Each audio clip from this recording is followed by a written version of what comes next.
Hi everyone, welcome to the Cognitive Dissonance presentation by Angeline, Salma, and Shivani.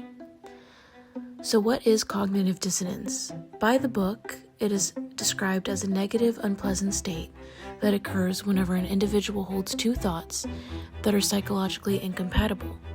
Cognitive dissonance theory has intriguing implications for persuasion. Our definition is that cognitive dissonance is inconsistency in your beliefs, thoughts, actions, and values.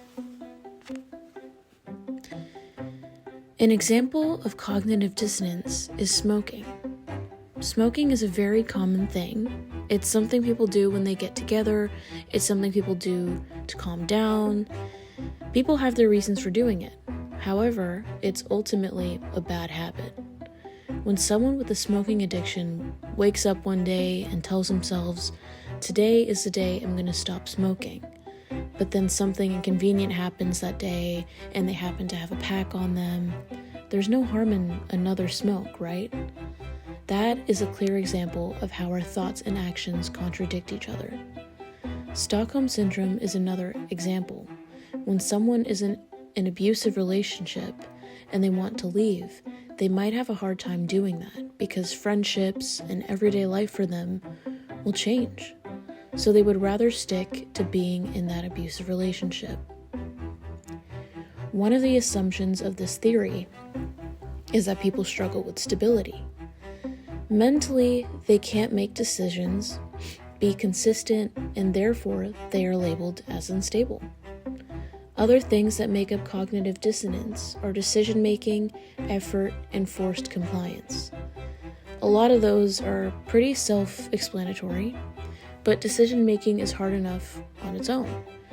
Bringing cognitive dissonance into it, it becomes even more complex. Effort, when people put effort into something, they will value the outcome even more. And with forced compliance, when people are forced to do something, maybe they're forced to do something they don't want to do. Addiction is also something that can be a part of this. As I mentioned earlier, smoking. Addictions such as smoking, drinking, people may not want to take part in those actions, but addiction can sometimes make it physically and mentally impossible to object. What are some significant terms and concepts of this theory? The definition of this theory is actually straightforward. It doesn't have extra terms or concepts to understand. Just by knowing the meaning of cognitive and dissonance literally will be enough to understand this theory. Cognitive is an adjective for cognition, which means a sense or knowledge. Dissonance, the definition given by psychologist Elliot Aronson, is a negative, unpleasant state that occurs whenever a person holds two cognitions that are psychologically inconsistent. So by defining these two words, we can note that cognitive dissonance is a concept of describing the discomfort experienced when two cognitions contradict with each other. The theory is supported by an experiment conducted by two psychologists, Elliot Aronson and Justin Mills, in 1959. They wanted to test the hypothesis, so they asked a few female college students to participate in the experiment. They told the students that they were participating in several group discussions on psychology of sex. The students were separated into two groups. The first group was assigned to the severe initiation condition, where they had to read out loud 12 obscene words and two graphic descriptions of sexual activity. The second group was assigned to the mild initiation condition and only had to read out loud 5 sex-related words.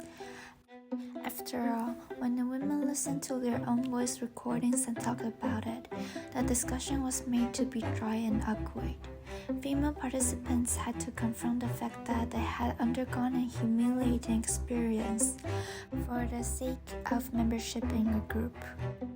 The experiment shows that the hypothesis is correct to some extent, even though it could have been more well designed. The participants' reaction matched with the knowledge we have when a person experiences cognitive dissonance. This experiment became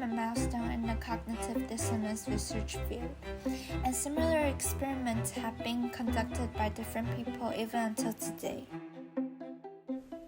What or how does this theory contribute to our understanding of persuasion? As we know, persuasion is the act of swaying an audience or persuading them. When people persuade others into seeing their side, it can impact the people's actions. As stated frequently, CD is when people's thoughts and actions contradict each other. If somebody is strictly vegetarian and their friend convinces them to eat meat, then that is an example of how persuasion can change people's actions. The photo we have chosen is a person standing on a podium with multiple people shouting no or yes in order to persuade the person on the podium about their decision. How can cognitive dissonance be resolved? We wouldn't say that there is a definite cure for this. However, we believe that thoughts and actions can be lessened in intensity. The way that these thoughts and actions can be lessened in intensity is by changing your mindset, and thinking positively can also be a way to fix this. This doesn't mean that it will go away, but if we approach things differently, we can have an open mind that allows room for improvement. There's an action called opposite action. It is exactly how it sounds. For example, if you do not want to work out and you force yourself to do it by utilizing opposite action, this will change your thought process and make you feel as if you do enjoy it. This is similar to changing your behavior in order to match your beliefs. The photo we chose for this slide was a yellow smiley face that represents happiness in between a blue sad face that represents sadness. The yellow happy face is showing that they can be happy in a room full of sad people.